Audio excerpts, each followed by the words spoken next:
মুরব্বি মুরব্বি মুরব্বি মুরব্বি এনামুল হক বিজয়ের পাশে দাঁড়িয়ে ক্যামেরার সামনে মুরব্বি বলছেন কার্লোস রিচার্ড অ্যালবার্ট।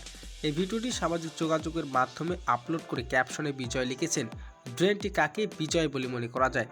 জিম আফ টি-20 লিগে খেলতে এখন জিম্বাবুয়ে রয়েছেন এনামুল হক বিজয়। প্রথমবারের মতো জিম আফ টি-20 লিগে বুলাইয়ের হয়ে খেলছেন এনামুল। সেই দলে আছেন David Warner, Carlos Richard Albert. এর আগে 3 ম্যাচে ব্যর্থ ছিলেন এনামুল হক বিজয়, তবে চতুর্থ ম্যাচে এসে রানের দেখা পেয়েছেন তিনি। এদিন সাব্বিরের দলের বিপক্ষ হয়ে 6 বলে 22 রানে এক বিধ্বস্ত ইনিংস খেলেছেন।